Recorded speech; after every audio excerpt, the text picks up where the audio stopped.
हे भगवान, अब कुछ ही दिनों में मेरे अंडों से बच्चे बाहर आ जाएंगे और फिर घर का खर्च और ज्यादा बढ़ जाएगा। मैं कैसे अकेले घर का खर्च चलाऊं? मेरे पति से तो कोई उम्मीद नहीं है, क्योंकि ये तो आलसी और निकम्मा है, कोई काम तो करता ही नहीं है। इस तरह कुछ दिन बीत जाते हैं। तुम कैसे पति हो? अपनी पत्नी की कमाई खाते हुए तुम्हें शर्म नहीं आती? मेरा नहीं तो कम से कम अपने 2 बच्चों के बारे में तो सोचो, तो वो भी अंडे से बाहर आ जाएंगे। कैसे उनका अकेले खर्च उठाऊंगी? क्या तुम नहीं चाहते कि हमारे बच्चे भी दूसरे पक्षियों के बच्चों की तरह आराम से जिंदगी जिए? तुम जैसे पिता को तो चुल्लू भर पानी में डूबकर मर जाना चाहिए। कमबख्त जब देखो तब चिक चिक करती रहती है, मुझे 1 मिनट भी चैन से सोने नहीं देती है। तूने बच्चे पैदा किए हैं तो तू रखना उनका ध्यान, मुझसे क्यों बोल रही है? जा, मैं नहीं रखता तेरे बच्चों का ध्यान और नहीं काम करता। अब मैं तेरे साथ 1 मिनट भी नहीं रहूंगा। मैं अभी के अभी जा रहा हूँ इस घर को छोड़कर और कभी वापस नहीं आऊंगा। हाँ, चले जाओ, मेरे लिए तो ठीक ही है। कम से कम तुम मेरी कमाई तो नहीं खा पाओगे। वो टुन्नू चिड़ा रानू चिड़िया की बात का कोई जवाब नहीं देता और हमेशा के लिए घर छोड़कर चला जाता है। चलो, अच्छा हुआ कि यहाँ से चला गया। अब मेरी आंखों के सामने तो नहीं दिखेगा जो मैं उससे काम के लिए कहूंगी। वैसे भी यहाँ रह रहा था, फिर भी वो मेरी कोई मदद नहीं कर रहा था। सारा काम तो मैं ही करती थी, अकेले कमाकर भी मैं ही लाती थी। कुछ दिन बीत जाते हैं और रानू चिड़िया के दोनों अंडों से बच्चे बाहर आ जाते हैं। मैं अपने बच्चों को वो सभी खुशियां दूंगी जिनके वो हकदार है। क्या हुआ, इनके पापा नहीं है तो मैं अपने दोनों बच्चों को माँ और पापा दोनों का ही प्यार दूंगी। उन्हें कभी किसी चीज की कोई कमी नहीं होने दूंगी और अपने बच्चों को प्यार से रखूंगी। ऐसे ही कुछ महीने बीत जाते हैं। बारिश का मौसम शुरू हो जाता है। कई दिनों तक लगातार तेज बारिश होती रहती है। ये बारिश तो कहर बनकर बरस रही है और रुकने का नाम ही नहीं ले रही है। बारिश की वजह से मैं तो काम पर भी नहीं जा रही हूँ और तो और घर का सारा राशन भी खत्म हो गया है। मैं तो भूखी रह लूंगी, लेकिन अपने छोटे छोटे बच्चों को भूखा नहीं देख सकती हूँ। वो अभी छोटे हैं, वो भूखे नहीं रह पाएंगे। मम्मा, आप क्या कर रही हो? मुझे बहुत भूख लगी है, मुझे जल्दी से कुछ खाने को दो। अब मैं और भूखी नहीं रह पाऊंगी। गुड़िया, मेरी बच्ची, तुम थोड़ी देर रुक जाओ। हो सकता है कि थोड़ी देर में बारिश रुक जाए, फिर मैं तुम्हारे लिए खाने को कुछ ले आऊंगी। अभी तब तक तुम पानी पी लो। नहीं मम्मा, मैं पानी नहीं पीऊंगी। आप 2 दिन से सिर्फ हमें पानी पिला रही हो, भोजन तो खाने के लिए दे ही नहीं रही हो। मम्मा, अब तो आप चली जाओ। मेरी बेटी गुड़िया, मैं मजबूर हूँ। मैं इतनी बारिश में बाहर जाऊंगी तो जाऊं कैसे? काफी देर तक भी बारिश नहीं रुकती। देखो, अब तो बारिश भी नहीं रुक रही है। ऐसे क्या हम भूखे बैठे रहेंगे? हाँ मम्मा, अब तो मुझे भी बहुत भूख लग रही है। मम्मा, कुछ खाने के लिए लाओ ना। ठीक है मेरे बच्चों, मैं जाती हूँ। जब आपको इतनी भूख लगी है तो मैं पड़ोस वाली गोरी बहन के घर पर पूछ कर आती हूँ। तुम दोनों घर पर ही रहना। रानू चिड़िया तेज बारिश में भोजन के लिए निकल जाती है और गौरी के घर आकर आवाज लगाती है। गोरी बहन, अरे ओ गोरी बहन, जल्दी से दरवाजा खोलो और बाहर आओ, मेरी मदद करो। रानू, क्या हुआ?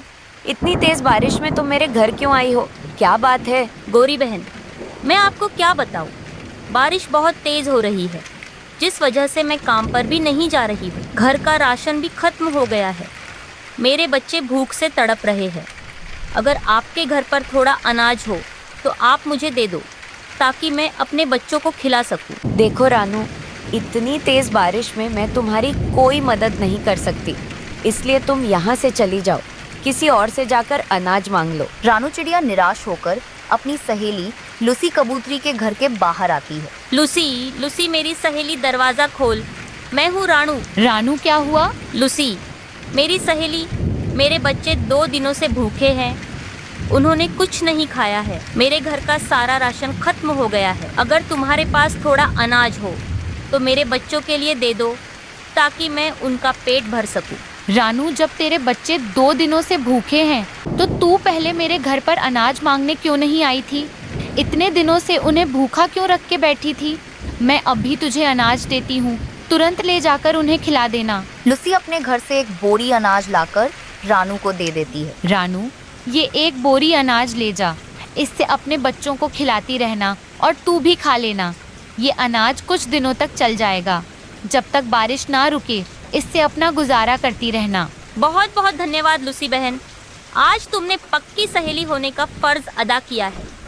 मैं तुम्हारा ये एहसान कभी नहीं भूलूंगी। रानू चिड़िया अनाज लेकर घर पहुंचती है और देखती है कि घर टूट चुका है, बच्चे बारिश में भीग रहे हैं। हे भगवान, ये सब क्या हो गया?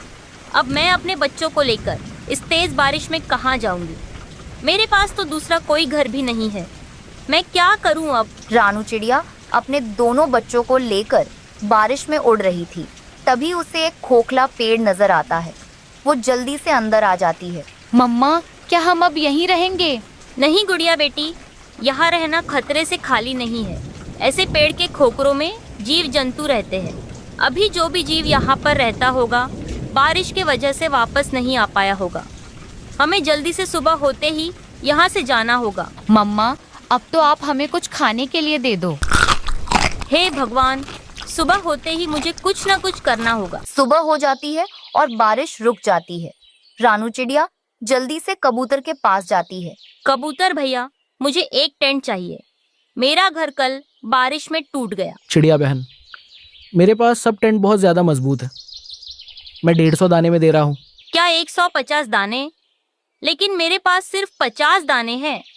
आप 50 दाने लेकर अब भी टेंट दे दो, मैं रोज थोड़े थोड़े दाने लाकर आपको दूंगी। अच्छा ठीक है चिड़िया बहन, आप मेरी बीवी की सहेली हो इसलिए मैं 50 दाने लेकर टेंट दे रहा हूँ, बाकी के 100 दाने आप फिर कभी दे देना। आपका बहुत बहुत धन्यवाद। फिर चिड़िया कबूतर से टेंट लेकर अपने बच्चों के पास आती है। फिर वो घने पेड़ों के बीच में टेंट लगा लेती है। वो टेंट काफी ज्यादा मजबूत था। इस तरह रानू अपने बच्चों के साथ कुछ दिनों के लिए उस टेंट के घर में रहने लगती है। कालू कौवा अपनी माँ के साथ खुशी से रहा करता था। एक दिन वो अनाथ गौरी नाम की कौवी से शादी कर लेता है और उसे अपने घर ले आता है। ये क्या कालू बेटा, क्या मैंने तुझे इसी दिन के लिए पैदा किया था जो तू एरी गैरी से शादी करके घर ले आया? माँ, गौरी मुझे बहुत पसंद है। बेचारी की माँ कल ही मर गई थी, ये अकेली कहाँ रहती, इसीलिए मैं इसको जल्द से जल्द शादी करके अपने घर ले आया। मैंने सोचा था कि किसी अमीर कव्वी से तेरी शादी करवाऊंगी, लेकिन तू तो इस गरीब कव्वी से शादी करके इसे घर ले आया। जाकर जहाँ से इसे लाया उधर छोड़ा। माँ जी, ये आप क्या कह रही हो? अब तो मेरी कालू जी से शादी हो गई है, इस घर की बहू हूँ मैं। ऐसे ही कुछ दिन बीत जाते हैं। कालू की माँ गौरी को हर समय गरीब होने के ताने देती रहती थी। एक दिन गौरी कौवी रसोई में गाजर का हलवा बना रही थी, तभी गलती से उससे एक कांच का गिलास टूट जाता है। अरे ओ गौरी, क्या हुआ? अब तूने क्या तोड़ दिया? माँ जी, मुझे माफ कर दीजिए, गलती से मुझसे ये कांच का गिलास टूट गया। अरे ओ गौरी, तूने तो अपने घर से कुछ भी दहेज नहीं लाया है और मेरे घर आकर महंगे महंगे कांच के गिलास तोड़ रही हो। माँ जी, मुझे माफ कर दीजिए, आइंदा से मैं ध्यान रखूंगी। गौरी की सास गौरी की एक नहीं सुनती है और एक झाड़ू लेकर उसकी खूब पिटाई करती है। ऐसे ही कुछ दिन बीत जाते हैं। अब गौरी कौवी अंडे देने वाली थी। ये खुशखबरी वो अपने पति को बताती है। कालू कौवा ये सुनकर बहुत खुश हो जाता है। फिर गौरी कौवी ये खुशखबरी अपनी सास को सुनाती है। माँ जी, मैं कुछ ही दिनों में अंडे देने वाली हूँ। अब हमारे घर में भी प्यारे प्यारे बच्चे आएंगे। अरे ओ गौरी, इसमें कौन सी बड़ी बात है? शादी होने के बाद सब बहुएं अंडे देती हैं, इसमें कुछ भी खास बात नहीं है। अब जाकर रसोई में काम कर और मुझे खीर बना कर दे। गौरी की सास रोज रोज गौरी से घर का सारा काम करवाती थी। एक दिन गौरी कौवी एक अंडा देती है। कुछ दिनों बाद उस अंडे में से एक प्यारी सी बेटी बाहर निकलती है। ये देखकर गौरी की सास गौरी पर बहुत गुस्सा करने लगती है। अरे ओ गौरी, कैसी बहू है तू जो मेरे खानदान को एक बेटा ना दे सकी? माँ, ये तुम क्या कह रही हो? आजकल बेटियां वो सब काम कर रही हैं जो एक बेटा करता है। मेरी बेटी भी किसी बेटे से कम नहीं। तू चुप हो जा कालू, खानदान तो बेटों से आगे बढ़ता है, बेटियों से नहीं। गौरी की बेटी मुन्नी अपनी दादी के ताने सुन सुनकर बड़ी होती है। कुछ दिनों बाद गौरी कौवी फिर से एक बेटी कौवी को जन्म देती है। गौरी, मुझे पता था कि तू और एक बेटी कव्वी को ही जन्म देगी। अब तू निकल जा मेरे घर से, मैं मेरी बेटे की दूसरी शादी करवाऊंगी, वो भी अब अमीर कौवी से। गौरी की सास उसे और उसकी दोनों बेटियों को मार मार कर घर से बाहर निकाल देती है। कालू कौवा दूसरे जंगल गया हुआ था, क्योंकि वो वहां लकड़ियां काटकर बेचने का काम करता था। गौरी कौवी अपने दोनों बेटियों को लेकर धूप में बाहर खड़ी थी। तभी वहां से गुजरती हुई रानो चिड़िया उनके पास आती है। गौरी बहन, क्या हुआ है तुम्हें? इतनी तेज धूप में अपनी दोनों बेटियों को लेकर ऐसे बाहर क्यों खड़ी हो? फिर गौरी कौवी सारी बातें रानू चिड़िया को बताने लगती है कि कैसे उसकी सास उन तीनों को धक्के मारकर बाहर निकाली थी। गौरी, जब तक कालू दूसरे जंगल से लौटकर नहीं आता, तब तक तुम अपनी दोनों बेटियों के साथ मेरे घर में आराम से रह सकती हो। ऐसा कहकर रानू, गौरी और उसकी दोनों बेटियां चुन्नी और मुन्नी को अपने घर ले जाती है। दूसरे दिन कालू कौवा दूसरे जंगल से लौटकर अपने घर आता है। घर आते ही वो अपनी माँ से गौरी के बारे में पूछने लगता है। माँ, गौरी कहाँ है? कालू बेटा, मुझे क्या पता है कि गौरी कहाँ गई है। गई होगी अपने किसी आशिक के साथ। कालू की माँ कालू से ऐसे झूठ बोलती है। कालू कौवा सब समझ जाता है कि उसकी माँ ने ही गौरी और उसके बच्चों के साथ कुछ किया है। वो तुरंत रानू के घर जाता है। वहां पर अपनी बीवी और बच्चों को देखकर बहुत खुश होता है। गौरी, अपने बच्चों को लेकर मेरे साथ चलो। हम दूसरे जंगल जाकर उधर ही हमारा घर बसा लेंगे। मुझे पता था कि माँ तुम्हारे साथ जुल्म कर रही है। इतना सब करेगी ये तो मैंने सोचा ही नहीं था। कालू भैया, आपने जो भी फैसला लिया है वो बहुत अच्छा फैसला है। आप अपनी बीवी और बच्चों के साथ दूसरे जंगल में खुश रहना। रानू बहन, मेरी बीवी और दोनों बेटियों का ध्यान रखने के लिए आपका बहुत बहुत धन्यवाद। अब मैं चलता हूँ। फिर कालू कौवा अपनी बीवी गौरी और दोनों बेटियां चुन्नी और मुन्नी को लेकर दूसरे जंगल चला जाता है। उधर ही अपने लिए एक घर बनाकर अपनी बीवी और बेटियों के साथ खुशी खुशी रहने लगता है। मम्मा, मुझे बहुत गर्मी लग रही है। आप मेरे लिए आइसक्रीम लेकर आओ ना। मम्मा, जल्दी से जाओ। ये तुम कैसी बातें कर रही हो गुड़िया बेटी? तुम्हें पता है ना, मेरे पास इतने पैसे नहीं होते। हमारे घर में रसोई में मटका है, तुम जाकर उसमें से ठंडा पानी पी लो। आइसक्रीम के लिए मेरे पास पैसे नहीं है। नहीं मम्मा, मुझे कुछ नहीं पता। मुझे तो आइसक्रीम ही चाहिए। आप मुझे कहीं से भी आइसक्रीम ला कर दो। बाहर देखो कितनी ज्यादा गर्मी हो रही है। गुड़िया बहुत ही ज्यादा जिद्दी थी। अगर उसे कोई भी चीज चाहिए होती तो वो उसे लेकर ही मानती। तब तक वो कोई भी चीज नहीं खाती। अब मैं क्या करूं? मुझे तो कुछ समझ में नहीं आ रहा। मेरी बेटी को गर्मी लग रही है, अब मैं क्या करूं? उसकी गर्मी दूर कैसे करूं? ये कहकर रानू चिड़िया भोजन की खोज करने घर से निकलती है। वो जंगल से दूर निकल जाती है, जहाँ एक बकरी घायल खड़ी थी। उसके पैर में चोट लगी थी और खून बह रहा था। वो चिल्ला रही थी, हे भगवान, ये बेचारी बकरी कितनी घायल है, इसके कितनी चोट लगी है। मुझे इसकी मदद करनी होगी। वैसे भी इसे मेरी मदद की जरूरत होगी। ये सोचकर रानू चिड़िया उस बकरी के पास आती है। चिड़िया चिड़िया, मेरी मदद करो। मेरे पैर में चोट लगी है, मुझसे चला भी नहीं जा रहा है। कृपया मेरी मदद करो। हाँ, क्यों नहीं बकरी, मैं आपकी जरूर मदद करूंगी। आप यहीं पर रहना, तब तक मैं पट्टी और कुछ दवाइयाँ लेकर आती हूँ। ये कहकर रानू चिड़िया वहाँ से तुरंत अपने घर पर आती है और वहाँ से दवाइयाँ और पट्टी लेकर वापस बकरी के पास जाती है। स्वीटो बकरी, आपको थोड़ा दर्द होगा, लेकिन जब मैं ये पट्टी वगैरह लगा दूंगी तो आप ठीक भी जल्दी हो जाओगी। ठीक है चिड़िया, तुम मेरे पैर पर कर दो पट्टी। थोड़ा दर्द होगा तो बर्दाश्त कर लूंगी, कम से कम मैं ठीक तो हो जाऊंगी। रानू चिड़िया उस बकरी को दवाइयाँ लगाकर पट्टी करने लगती है। दवाई और पट्टी करने के बाद वो बकरी ठीक हो जाती है। चिड़िया, तुम्हारा बहुत बहुत धन्यवाद मेरी इतनी मदद करने के लिए। अगर आज तुम मेरी मदद नहीं करती तो मैं तो इस दर्द की वजह से मरी जाती। चिड़िया, तुम्हारा ये एहसान मेरे ऊपर हमेशा रहेगा। अरे स्वीटो बकरी, ये तो मेरा फर्ज था। अच्छा, आप मेरे घर चलो। जब तक आपके ये घाव अच्छे से भर नहीं जाते, तब तक आप मेरे घर पर ही मेरे साथ रहना। फिर रानू चिड़िया उस बकरी को साथ लेकर अपने घर आती है और उसका बहुत ध्यान रखती है, जिस वजह से बकरी कुछ ही दिनों में स्वस्थ हो जाती है।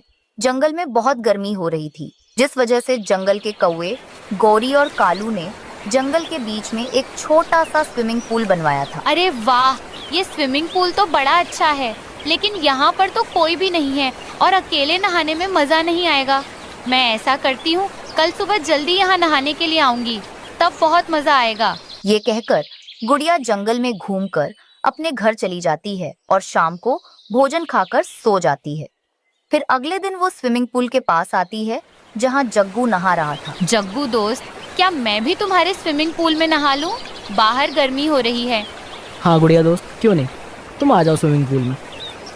वैसे बाहर बहुत गर्मी है, स्विमिंग पूल के अंदर बहुत आराम और ठंडा लग रहा है, हमें बहुत मज़ा आएगा। गुड़िया तो ये सुनकर स्विमिंग पूल में नहाने लगती है। स्विमिंग पूल में आराम लग रहा था, वो दोनों बच्चे मजे से नहाते हैं। घर के अंदर कितनी गर्मी हो रही है, मैं थोड़ा बाहर जाकर देखता हूँ।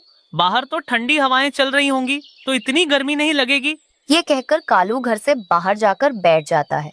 तभी वो देखता है कि उसके स्विमिंग पूल में तो गुड़िया नहा रही थी। ओए छोटी चिड़िया, चल निकल मेरे स्विमिंग पूल में से। तूने मेरा सारा स्विमिंग पूल गंदा कर दिया। ये किसी ऐरे गहरे के लिए स्विमिंग पूल नहीं है, ये हमारा है। हम किसी भी गरीब पक्षी को यहाँ नहीं नहाने देंगे। बस कालू अंकल, हो गया, मैं अभी बाहर आती हूँ, आप 2 मिनट रुकिए। छोटी चिड़िया, चल भाग यहाँ से, नहीं तो एक लगाऊंगा। वो मस्ती करके नहाती रहती है। तब कालू कौवा गुस्से में स्विमिंग पूल में जाता है और उसे डांट कर बाहर निकाल देता है। गुड़िया रोते हुए घर आती है और अपनी मम्मा को सारी बात बताती है। मम्मा, मैं वहाँ स्विमिंग पूल में नहा रही थी, तभी वहाँ कालू अंकल आए और उन्होंने मुझे देख लिया, तो उन्होंने मुझे बाहर निकाल दिया और मुझे बहुत डांटा। गुड़िया बेटी, तो इसमें आपकी ही गलती है। मैंने आपको वहाँ जाने से मना किया था, फिर भी तुम नहीं मानी और वहाँ चली गई। हाँ मम्मा, गलती मेरी है। मुझे बहुत ज्यादा गर्मी लग रही थी, इसलिए मैं वहाँ चली गई। मम्मा, अब मैं वहाँ नहीं जाऊंगी, पर आप मेरे लिए नया स्विमिंग पूल बनवा दो, ताकि मैं रोज उसमें नहा सकूं, फिर मुझे गर्मी नहीं लगेगी। गुड़िया की ये बात सुनकर रानू परेशान हो जाती है। तब वो बकरी ये सब सुनती है। चिड़िया, तुम्हारा ये एहसान मेरे ऊपर हमेशा रहेगा। चिड़िया, तुमने उस दिन मेरी मदद की थी, तो मैं आज तुम्हारी मदद करना चाहती हूँ। चिड़िया, मैं ऐसी वैसी बकरी नहीं हूँ, मैं एक जादुई बकरी हूँ, मैं तुम्हारी मदद करती हूँ। ये कहकर वो जादुई बकरी अपने मुंह से सोने के सिक्के निकालती है। वो वहां पर सोने के सिक्कों का ढेर लगा देती है और उन्हें रानू को देते हुए कहती है, अच्छा चिड़िया, अब मैं चलती हूँ, मेरे जाने का समय आ गया है। ये कहकर वो जादुई बकरी वहां से चली जाती है। वो दोनों माँ बेटी तो इतने सारे सोने के सिक्के देखकर बहुत खुश होती है। इस तरह रानू चिड़िया आधे सोने के सिक्के बेचकर अपने लिए नया बड़ा सा स्विमिंग पूल बनवाती है, जिसमें गुड़िया खुशी खुशी नहाती है। और फिर कुछ सोने के सिक्कों से रानू चिड़िया घर में ऐसी लगवाती है, अब माँ बेटी को घर के अंदर गर्मी नहीं लग रही थी। अब वो दोनों आराम से गर्मी का मौसम काटते हैं। ऐसे दोनों माँ बेटी खुशी खुशी रहने लगती हैं। रानू चिड़िया गर्भवती थी। अब मैं क्या करूं?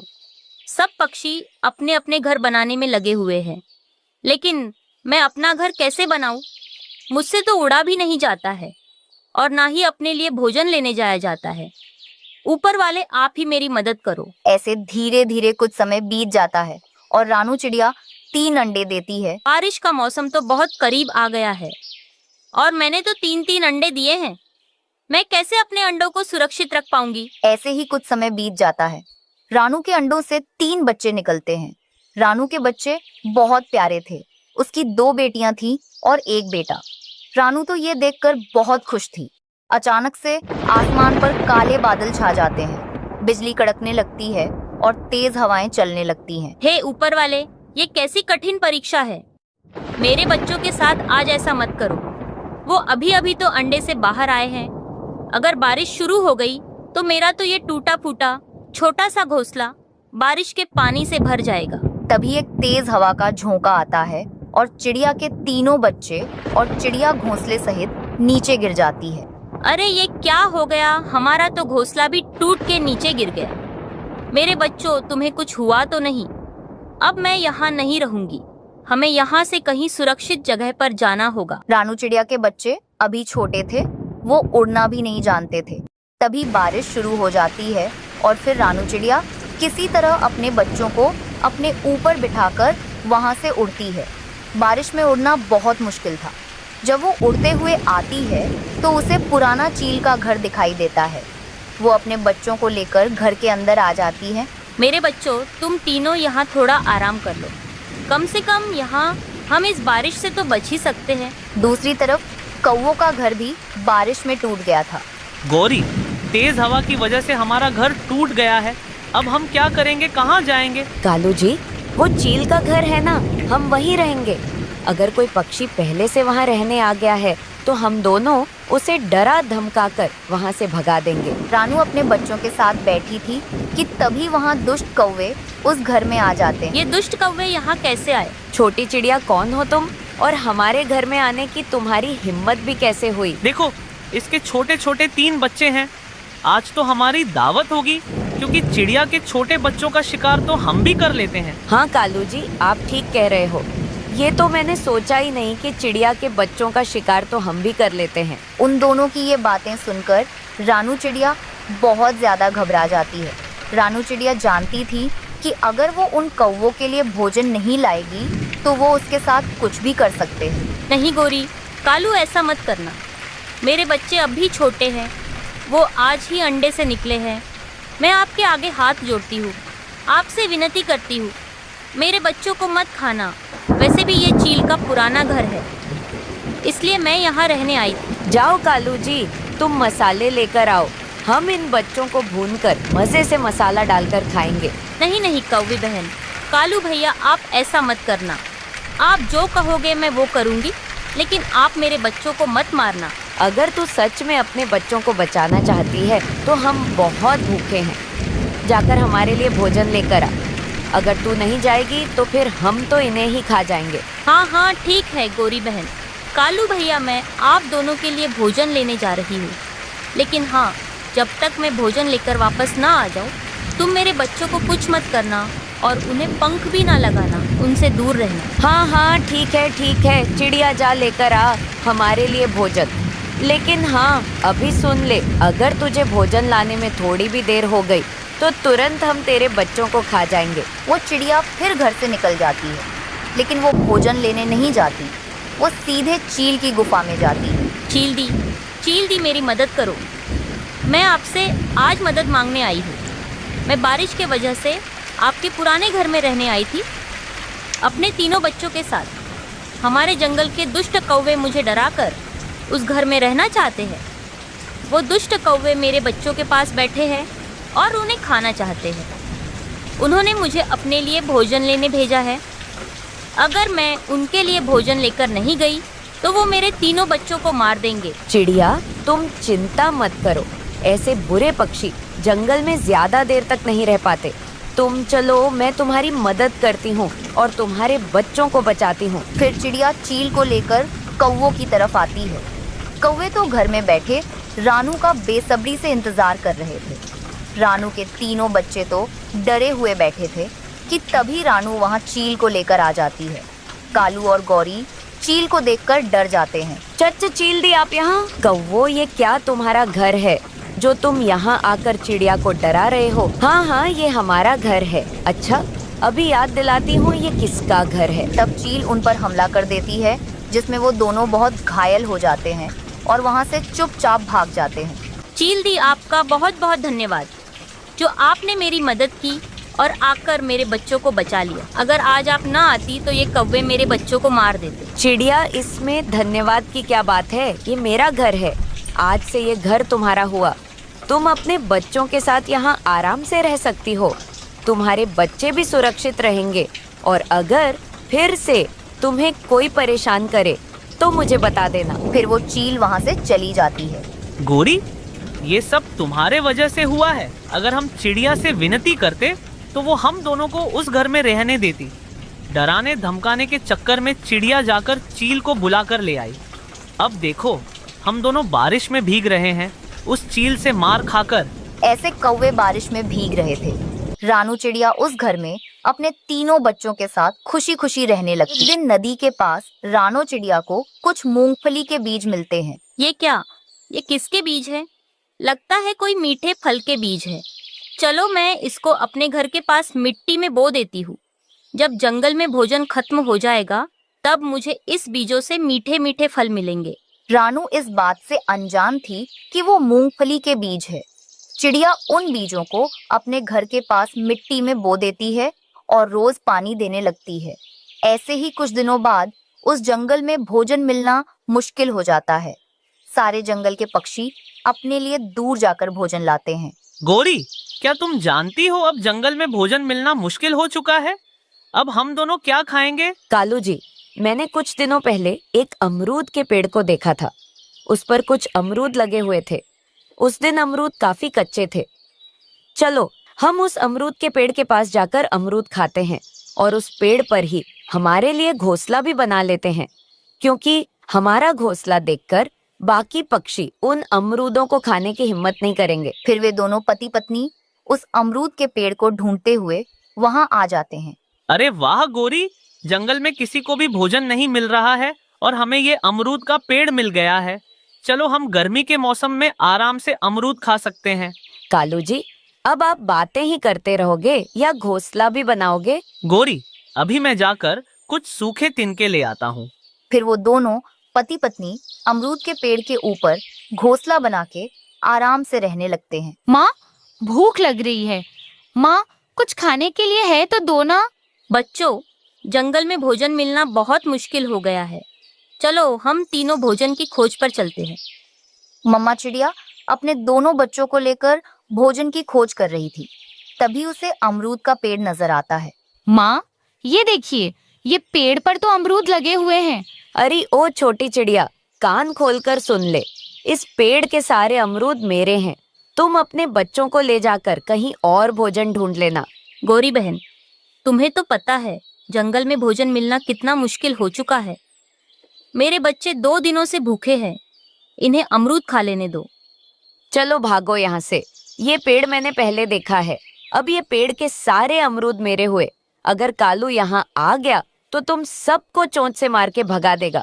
वो नदी के पास पानी पीने गया हुआ है। बेचारी चिड़िया कर भी क्या सकती थी, वहां से अपने बच्चों को लेकर घर आ जाती है। माँ, ये पौधे किस फल के हैं? ये आपने कब लगाई है? गुड़िया बेटा, कुछ दिन पहले ही मैंने ये पौधे लगाए हैं। मैंने सोचा था ये मीठे फलों के पेड़ है, लेकिन इन पौधों में से तो कुछ भी फल नहीं लग रहे हैं। माँ, शायद ये मूंगफली के पौधे हैं। मैंने किताबों में देखा था, वो ऐसे ही दिखते हैं। मूंगफली? लेकिन इस पर तो कोई भी मूंगफली नहीं लगी हुई है। मूंगफली पेड़ के ऊपर नहीं लगते हैं, वो पौधों के नीचे लगे हुई रहती है। आप इसको एक बार उखाड़ के देखो माँ। फिर रानो चिड़िया सारे मूंगफली के पौधों को उखाड़ कर देखती है तो उसमें ढेर सारे बड़े बड़े मूंगफलियां लगी हुई रहती हैं। इतनी सारी मूंगफलियों को देखकर रानो चिड़िया बहुत खुश हो जाती है। उनमें से कुछ मूंगफलियां निकालकर चूल्हे में रखकर भून लेती है और फिर रानू और उसके दोनों बच्चे मजे मजे से भुने हुए मूंगफलियां खाने लगते हैं। गुड़िया बेटा, जंगल में भोजन न मिल पाने के कारण कई सारे पक्षियां ऐसे ही भूखे रह रहे हैं और कुछ पक्षी तो भूख से मर रहे हैं। इसीलिए तुम कुछ मूंगफलियां तोते और कबूतर चाचा को दे आओ। माँ, आप गौरी आंटी को एक भी मूंगफली मत देना। उन्होंने हमें अमरूद खाने नहीं दिया। हाँ हाँ ठीक है गुड़िया, अब जल्दी जाओ। गुड़िया कुछ मूंगफलियां कबूतर को और कुछ मूंगफलियां तोते के परिवार को दे आती है। ऐसे ही कुछ दिनों बाद कौवा और कौवी उस पेड़ के सारे अमरूदों को खा जाते हैं। अब उनके लिए खाने के लिए कुछ भी नहीं बचा था। कालू जी, सुना है वो छोटी चिड़िया मूंगफली की खेती कर रही है। हाँ, अगर तुम उस दिन उनको अमरूद खाने के लिए दे देती तो आज चिड़िया हमको भी मूंगफलियां दे देती। अब तुम्हारी वजह से मुझे चिड़िया से मूंगफलियां मांगना बहुत शर्मिंदा महसूस हो रहा है। इस तरह कालू और गौरी अपने घमंड के कारण भूखे रह जाते हैं। दूसरी तरफ रानो चिड़िया अपने बच्चों के साथ मूंगफलियों की खेती करते हुए खुशी खुशी से रहने लगी। जंगल में तेज बारिश हो रही थी। रानू चिड़िया अपने घर में बैठी अपने बच्चों के साथ समोसे और पकौड़े खा रही थी। बारिश तो बहुत तेज हो रही थी। रानू चिड़िया अपने घर में बैठी थी कि तभी उसे किसी की आवाज सुनाई देती है। गुड़िया बेटी, बाहर से किसी की आवाज आ रही है। क्या आपको भी आ रही है? हाँ हाँ मम्मा, मुझे भी आ रही है आवाज। आप जरा देखो तो जाकर बाहर। चिड़िया ये सुनकर बाहर आती है। जब वो घर के बाहर आती है तो देखती है कि उसके घर के बाहर तो एक कौवा बैठा था। क्या हुआ है कौवे, तुम क्यों रो रहे हो? चिड़िया रानी, मैं तुम्हें क्या बताऊं, मेरी जिंदगी में बहुत दुख है, मैं बहुत दुखी हूँ। बताएं बताएं कौवे भाई, आप क्यों इतना दुखी हो? अगर मैं आपकी मदद कर सकूंगी तो जरूर करूंगी। आप बताओ। नहीं नहीं चिड़िया रानी, नहीं कर पाओगी आप मेरी मदद, कोई नहीं कर पाएगा मेरी मदद। वैसे कौवे भैया, आप तो इस जंगल के भी नहीं हो, क्या आप किसी दूसरे जंगल से आए हो? हाँ चिड़िया, मैं दूसरे जंगल से आया हूँ। वहाँ पर मेरी पत्नी ने किसी और कौवे से शादी कर ली है और मुझे छोड़ दिया है, इसलिए मैं उस जंगल को ही छोड़कर यहाँ आ गया हूँ। ऐसा करो कौवे भैया, आप मेरे घर के अंदर आ जाओ। बाहर बारिश हो रही है, तो ऐसे अगर आप बारिश में भीगोगे तो बीमार पड़ जाओगे, इसीलिए मेरे घर के अंदर बैठ जाओ। ये कहकर चिड़िया कौवे को घर के अंदर ले आती है। कौवा तो घर के अंदर आकर बहुत खुश होता है। तब चिड़िया